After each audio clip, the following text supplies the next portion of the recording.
জেলা প্রশাসন এবং ইসলামিক ফাউন্ডেশনের যৌথ উদ্যোগে বগুড়া পৌর পার্কের টিটু মিলনায়তনে সরকারি এবং বেসরকারি ব্যবস্থাপনায় হজ বিষয়ক প্রশিক্ষণ 2025 অনুষ্ঠিত হয়। ইসলামিক ফাউন্ডেশন বগুড়ার উপপরিচালক জনাব মোহাম্মদ শফিউজ্জামানের সভাপতিত্বে উক্ত প্রশিক্ষণ অনুষ্ঠানে প্রধান অতিথি হিসেবে উপস্থিত ছিলেন জেলা প্রশাসক ও বিজ্ঞ জেলা ম্যাজিস্ট্রেট জনাব হোসনে আফরোজা। এছাড়া বিশেষ অতিথি হিসেবে উপস্থিত ছিলেন সিভিল সার্জন বগুড়া জনাব AKM মোফাক্খারুল ইসলাম।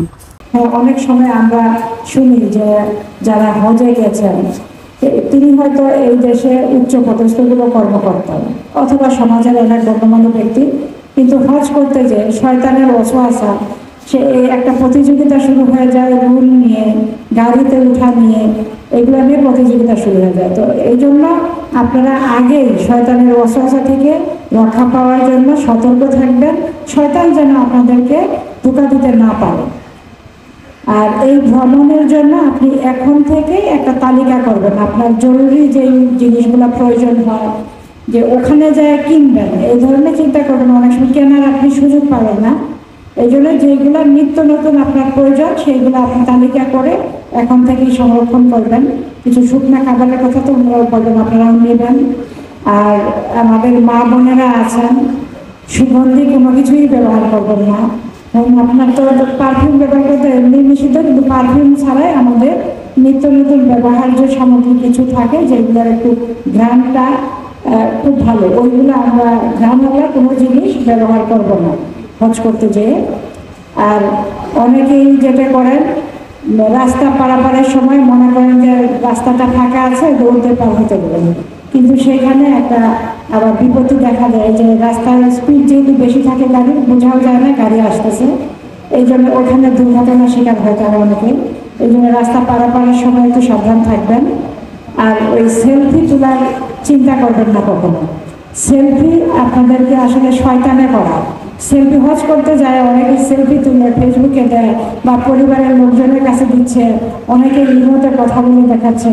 কথা বলেন, আপনার পরিবারের লোকজন থাকবে, ফাঁকে ফাঁকে কথা বলেন, খোঁজ খবর দেন, কিন্তু যদি ছবি তুলে প্রচার করেন সেটা রিয়ার পর্যায়ে চলে যায়, মানুষকে লোক দেখানো ইবাদতের মধ্যে চলে যায়। আপনি হজ করছেন, গুরুত্বপূর্ণ একটি কাজ, আল্লাহর নৈকট্য লাভের জন্য করছেন, বান্দার সাথে আল্লাহর ব্রিজিংয়ের জন্য এই কাজটি করছেন। তো সুতরাং এটা তো আল্লাহ তাআলা দেখলেই হচ্ছে। এখন আমি লোক দেখানো যদি ইবাদত করি, তাহলে এই যে কষ্ট করে গেলেন, দেশ থেকে টাকা খরচ করে গেলেন, এখানে দীর্ঘ সময় 40-45 দিন অবস্থান করলেন, কোনো লাভ হলো না, তাই না? এই জন্য আমরা যাতে আমাদের এই হজটা আল্লাহ তাআলা কবুল করেন সেই জন্য নিয়ত করব এবং সেই নিয়ত অনুযায়ী এটি কাজ করব, কখনোই এর ব্যত্যয় করব না। এবং একই সাথে আপনি হজ থেকে ফিরে এসে যেন কোনো পাপ কাজ, অন্যায় কাজ আমরা না করি ব্যবহারের মাধ্যমে।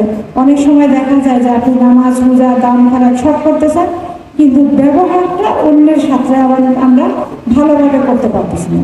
একটু আচরণটা রুক্ষ করি, হুটহাট মানুষের সাথে খারাপ ব্যবহার করি, মানুষের কাছে কোনো বিষয়ে ছাড় দিতে পারি না।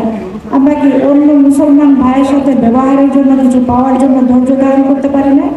আল্লাহ তাআলা তো ধৈর্য ধারণকারীর সাথে আছেন। এই জন্য ধৈর্যের একটা পরীক্ষা এখানে, ধৈর্য ধারণ করবেন এবং অন্যকে যে কোনো বিষয় ছাড় দেওয়ার একটা মানসিকতা রাখবেন, তাহলে দেখবেন যে আপনি নিজেও শান্তিতে থাকবেন, আপনার সাথে যারা আছে তারাও শান্তিতে থাকতে পারবেন।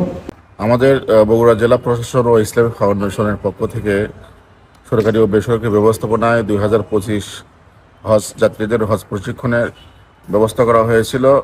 এখানে সরকারিভাবে 120 জন হাজি বগুড়া থেকে আছে এবং বেসরকারিভাবে 2200 সামথিং, এভারেজে 2300 সামথিং হাজি আমাদেরকে এই টিটু মিলনায়তনে হজ প্রশিক্ষণ করানো হলো 3 দিনে। আজকের শেষ দিন। প্রতিদিনে 600-700 করে হাজি আমাদের বেঁচে ছিল। তো হজ সংক্রান্ত বিষয় নিয়ে আমাদের একজন হাজি তার হজ করার জন্য যে বিষয়গুলো প্রয়োজন সমস্ত বিষয়গুলো নিয়ে আলোচনা করা হয়েছে। একজন হাজি বাড়ি থেকে হজ এবং করিয়ে আসা পর্যন্ত সার্বিক বিষয় নিয়ে হাজিদের দিক নির্দেশনা বিষয়ে প্রশিক্ষণ প্রদান করা হয়েছে।